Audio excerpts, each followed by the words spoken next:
Good afternoon, y'all. It's your baby boomer, Kitty Lane from the Peninsula in Virginia.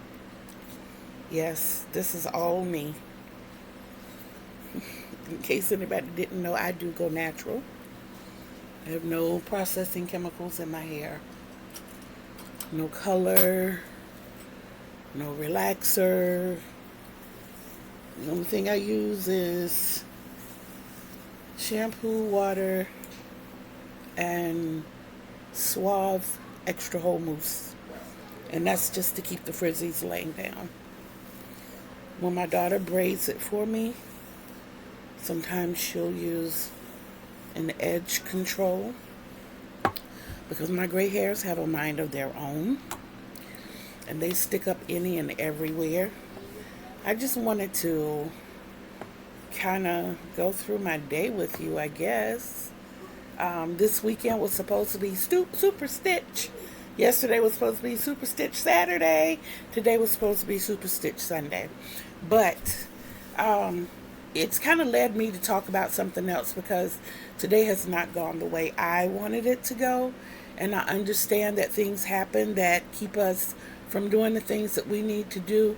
But I want to talk about being unheard. I want to talk about being made to feel unworthy, feeling useless or devalued. You can know your worth.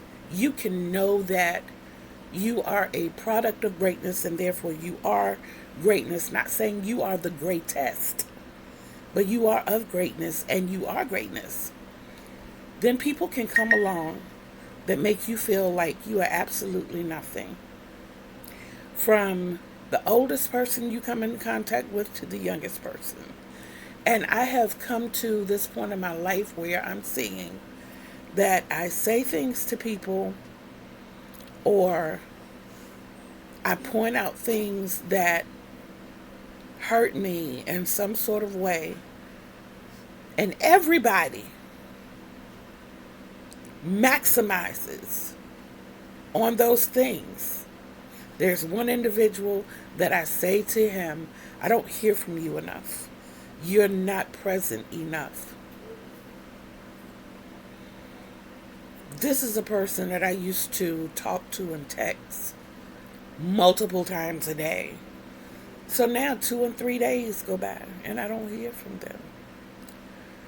I have reached out to family and I say in that, look, we need to stay in contact more. We need to, and don't get me wrong, please. I know that everybody has lives. I get that. And I'm not asking you to blow my phone up every day or video me every day. Not even call me every day. Not even once a week. But I need to know.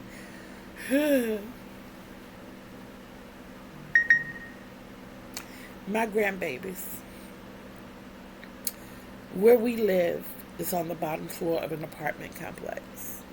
Um, in our particular building, there are 36 apartments. And being handicapped, I am on the bottom floor. Well, being on the bottom floor of such a huge structure, the floors are concrete. The bedrooms have carpeting. The hallways, kitchen, living room have that faux vinyl, looks like it wants to be wood floor covering. And underneath that is concrete. In the bathroom, in the accessible bathroom, which is my bathroom, it's tile. All of that said to say that these floors are hard. Every day, many times a day, we're saying to the kids, stop running, stop jumping, stop doing all that flitting and turning because if you hit these floors wrong, you're going to hurt yourself. Call one of the grandkids back to the room, ask them to go get something for me. As soon as they hit my doorway and they think I can't see them, they go running down the hallway. It's like a sprinting area to them. Regardless of how many times you say stop running, they fight. These two fight. They fight over TV shows. They fight over movies. They fight over who's supposed to have the remote control. So what I do when I have them, the TV doesn't come on because I don't want to hear it. I don't want to hear it. And the more I talk to them, the worse it gets. I tell them that I don't want them arguing, and they find something else to argue over. Some people say it's just sibling rivalry. To an extent, I might agree. You must remember that I grew up an only child, so I didn't have a sibling around. I appreciated whatever company I had when I had it. But I had children. I had 2 girls and a boy. And I'm not saying that they didn't have their moments. They did. But this stuff that goes on between these 2 grands of mine, that goes on every day, all day, multiple times a day, in the course of a minute, they may have 3 or 4 different arguments. I'm not used to it. I'm not used to it. And the more we talk, and another thing, I despise the word sorry. When I tell you I have heard that word at least, I've been up for about 4 hours. I've been up out of bed. I've been awake much longer, but I've been up for about 4 hours. During the course of those 4 hours, in the first hour, I heard that word at least a dozen times. And being that everybody has been made conscious of it now, they're not saying it as much, but it's still coming out. Sorry, sorry, sorry, sorry. You know, and then when you explain to them, no, you're not, because what you're saying and saying that is, I didn't mean to, or it wasn't my intention to, and then you don't do it again. Stop running. Sorry.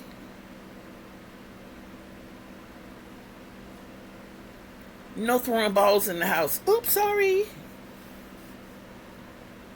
Why are you touching his toys? Sorry. You couldn't help her clean that up. Sorry. Okay, it's your chore to get the trash together. Sorry. It's your choice to make sure the school is plugged up. Sorry. Is anybody going to open the blinds today? Sorry. Okay, I asked so-and-so to help me with lunch today. Here comes the next person. Not the one I asked to, not the one whose turn it is, but the other one. Sorry. And then they want to have long, sad faces. Yes, they are standing right here, and I want them to hear every bit of this. But then they want to come to me with long, sad faces. I wish they could understand that I am immune to long, sad faces. That means nothing to me. No, I'm not going to punish you. No, I'm not going to put you in timeout. No, I'm not going to make you assume the position. And what we mean by assume the position is when you stand with your back on the door and bend your knees and hold your arms out. Yeah, I'm not going to make you do any of that. No. No TV, no toys. But you're not going to sit here in my face with it. And even if you do, I hope you don't think you're going to get a reaction. Because all I'm going to do is talk about you. Some people say it's harsh, some people say it's cruel, but it's a cruel world out there. And if they keep doing it in here and it doesn't get corrected, then they're going to be not able to defend themselves emotionally out there. Speaking of that, a lot of us adults need to do the same thing. We need to strengthen ourselves emotionally and stop letting so much crazy crap get to us. And it starts most of the time with family. Maybe not sons, daughters, husbands, wives, but a lot of times it can be siblings. It can be from personal experience. And don't get me wrong, I love my sister and my brothers. I love my brothers, but I only know and have met my sister and one brother, and have been told that the other brother doesn't want to meet me. His prerogative. But I recently posted something on Facebook where I said, I feel like a shiny toy that someone got for Christmas. They played with it for a while, and then they stuffed it somewhere in the corner and forgot about it. That's how I feel. First of all, I didn't find out that I had siblings until I was 53 years old. On a fluke. On the computer trying to figure out how to finalize a ticket to San Antonio, Texas to spend time with my son. An ad popped up. Go find, yes, I think it said go find me or findme.com or something like that. And I clicked on it and it was actually the white pages. Y'all forgive me, I'm still having problems with my legs and my feet. So I clicked on it and it was the white pages, and then they offered you the 7-day trial for $1. I clicked it in. Have been looking for my father for years. So I put his name in, and instead of hundreds of hits this time, I only got 3. I felt like, wow, there's hope. you know? One person was a kid, so I knew that wasn't, I eliminated that person. But then the other 2 knew each other. One was close to my age and the other was older. And in my mind, that was my father and my brother. I just had this feeling.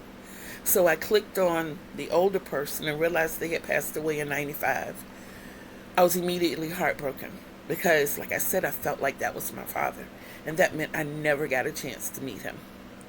And never, ever, never, ever, ever, never in the same room, never in the same space. I don't know if we were ever in the same state or not, but I never, ever, ever, ever laid eyes on my father. And all these people that have issues and problems with their dads and want to stay mad at them or whatever. Okay, you have that opportunity, but what you don't realize is that you have a choice in making, you have an opportunity to make that choice. I was never given that opportunity. My whole life has been people making decisions for me. Another part of helping me to feel devalued. And I'm angry today. I'm very angry today. But at any rate, the second person with that name, I pulled them up, wrote down all their information, and realized these 2 people had a third person. So I pulled that person up on Facebook 4 weeks later and tried to find them on Facebook and couldn't. The person was obviously a female, but they have a neutral first name. And all they kept showing me was men. The middle name was Ann, and the first name was Leslie. So I'm looking up Leslie, and they're giving me strictly guys. But then the other name, when I went to look that name up, this picture came up of this man, very fair complected. And it reminded me of my baby pictures and my younger pictures. And I'm sitting in the doctor's office with my daughter and my granddaughter, and I pull this picture up and I say to my daughter, "This is my brother. I feel it." And my daughter, like my mother, like myself, says, "Good. What are you going to do about it?" So I put my big girl panties on and I pulled up message and I wrote him this very long message. "Hi, my name is Kathy. I live such and such and such a place. My mother's name is yada yada yada. I don't want anything from you. I just want to know if I have siblings. I want to know my family." Within minutes, he messaged me back and said, "Hi, Kathy. I am your first cousin. You have a sister and 3 brothers." I cried like someone had just put $100 billion in my lap. And by this time, my granddaughter and daughter are already in the back with the doctor. And everybody in the lobby is like, "Oh my God, baby, are you okay? Ma'am, are you okay? Miss, what's going on?" And all I could do was look at them and say, "I'm not an only child. I have brothers and a sister." And I was so excited. So my next step was to reach out to my first cousin give him my phone number and ask him to please share it so that nobody would feel like I was intruding on their life. I was giving them an option. I gave them an option. And my sister and my middle brother reached out to me. Long story short, a couple of months later, I got to meet them. Beautiful, absolutely beautiful. I have a picture of the three of us together that I cherish. I hold on to it. But right now, through the visits that we've had, I've seen my sister twice. I've seen my brother a few times. But I don't get phone calls from them. I don't get text messages from them. I reach out to them, and I have talked to my brother more than I've talked to my sister, and it's like I'm non-existent. And I understand for 53 years I was not in their life. They did not know me, but you know me now, and I'm hungry for information. It's like I grew up a half a person. I grew up a half a person, and that half of me was so dedicated and so into my mother. So when my mother went away, I felt lost. And now I don't even have brothers and a sister who will reach out and say, hey sis, it's okay, you got me.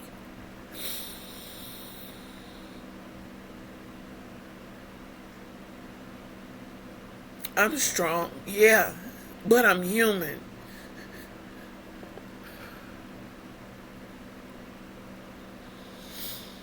This was not my intention when I got up here. I intended to release some.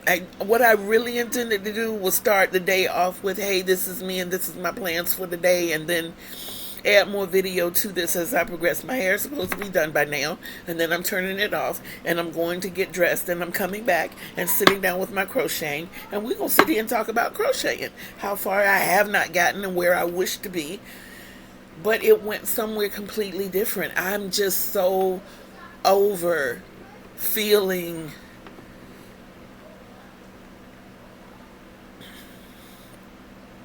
like a toy that gets picked up whenever somebody else wants to.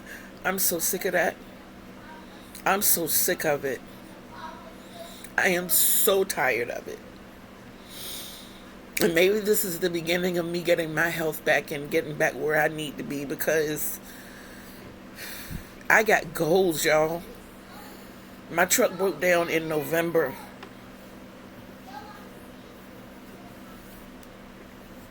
Before that, it was an issue with the car. They ended up being repoed. That whole situation was messed up as well.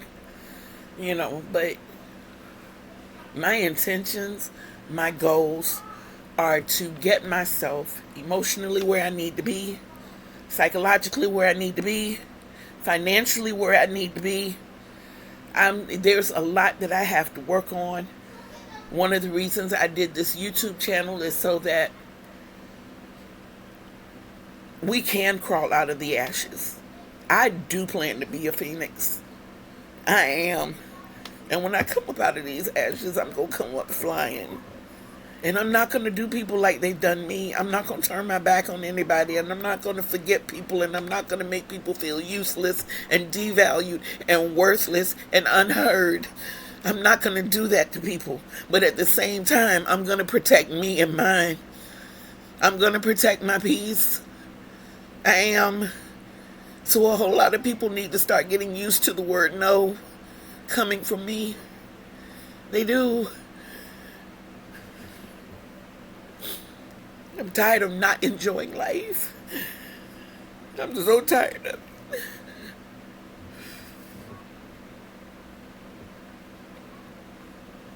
Granted, I understand that I may be an example for a lot of people. I don't even think a lot of my issues are mine. I think it's meant for me to be a testimony to other people. I get that. And I've been doing that, and I'm going forth. But at the same time, it doesn't mean that my family and my supposed friends, don't get me wrong, it's not everybody, it's just a few. It's just a few, but it's an important few. I mean, it's like I have all this. Give you an example. When I was coming up, there was a cousin that I absolutely adored. She was the youngest of my great uncle's children. And they lived like 20 minutes away from us. This is back in Carolina. But I absolutely adored Faye. I did. Faye never had time for me. Faye. And being a preteen and a teenager, I didn't understand the brush off. Faye would come to the house just to change clothes, just to check on grandma. And if she had any conversation with me, it was just basic conversation. How are you doing in school? You got any boyfriends? And then she'd just mosey along. She'd go on. It's like I wasn't even there. It's like I was there. I just wasn't important. So when I was grown and was going to family reunions, I would go for everybody. I have love for all of my family. I do. But there were a handful that I just really needed to see, that I just really needed that hug from, to be close to. And Faye was one of those people.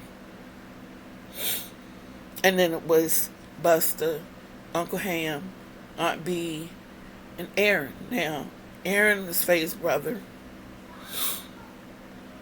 Buster and Aunt B, that's son and mother, and Uncle Ham, who is the baby boy of my my grandfather's youngest son. Everybody else mattered. Everybody else was important, and I got the same amount of love for everybody. But it was like I just need that nestled hug from those 5 people. They never had time for me. Buster always gave me my love. I love my Buster. That's my baby. And I'm praying that he continues to get healthy through his situation. And I'm so happy that he found his wife, not a wife. He found his wife. And I am so grateful for that.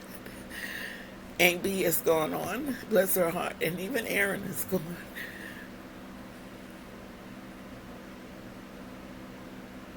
Uncle Ham is still here. He's the oldest living member of the family. And I'm grateful for that. And then these are people at the family reunion, people in my regular life, in my normal life. My mother's sister and her son. Like I said, me and my cousin grew up like siblings, but we were never in the same house for a long period of time. It was always distant, but it was like understood between us because I was my mother's only child and my cousin is my aunt's only child. But it's like the groaner he got, the more distant they became from me.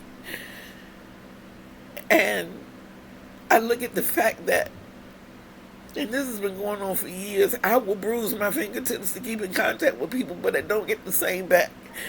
And then when I hear from them, I'm like, oh my God, it's been a long time, we haven't talked. And when they retort or say something, I'm like, well, you can call me. And it just kind of blows in the wind from that point. And I feel like they're saying, why would I want to call you? Who are you? I don't think my aunt realizes that with my mom being gone, she is my mom now.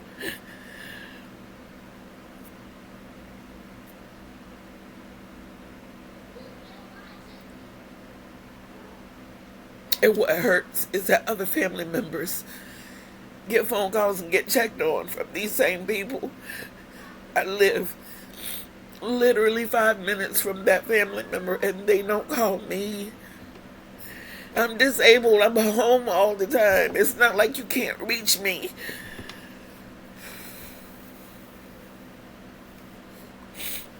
Like I said, just a simple text. For a long time, I used to send out motivational texts. I called them my inspirational messages. And every morning I would send something out to everybody. I had one family member to tell me, you can miss me with that. Pretty much. That's what he said. And it was one of those that I caught myself really close to. And I'm like, wow, really? And I felt like I have 42 people on my list. If I could take 5 minutes, I would make my coffee, grab my pack of cigarettes and my phone, go out on the porch, light my cigarette, sip my coffee, rest my cigarette in my mouth, take 5 minutes, and send this inspirational message individually to all 42 people. 5 minutes, y'all. I would cover 42 people. And the ones that I hold like right in the center of my heart can't even call me once a week, once a month.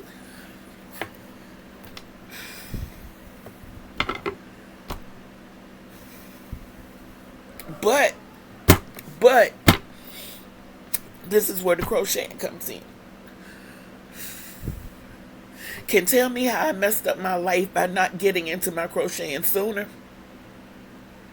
Can fuss at me about spending $1.25 on a little ball of yarn from Dollar Tree, or catching a sale at Joann's and getting it instead of going to a restaurant getting a $40 meal. I take that $40 and I buy yarn and I sit here and I crochet. Can talk about me because when I make things, I don't give them things. Yeah, they can talk about that. They can say all the bad stuff about that, but they can't talk about the good stuff. They can't talk about the fact that I'm here. They can't talk about the fact that I need them and they don't care.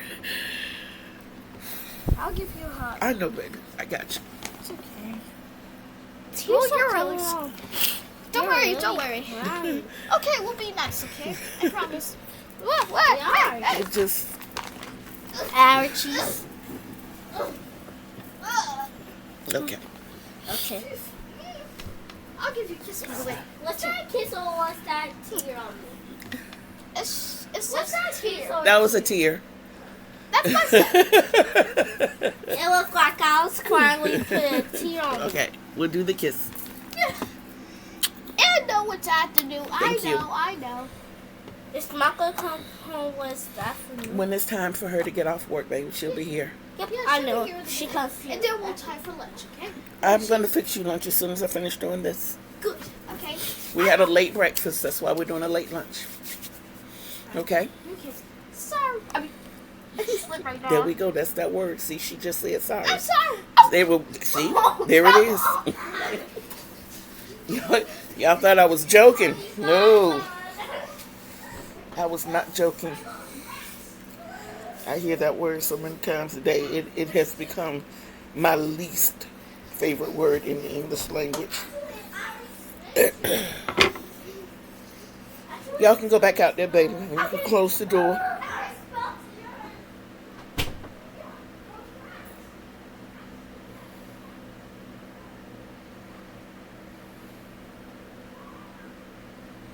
I'm trying to fix my light. I don't know where every time I hit it with my arm. Where is my ponytail holder? Oh my goodness. I got a whole lion's mane on my head.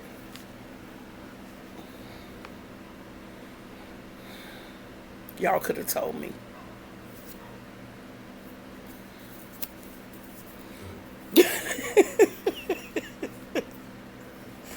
And I was looking for it real hard.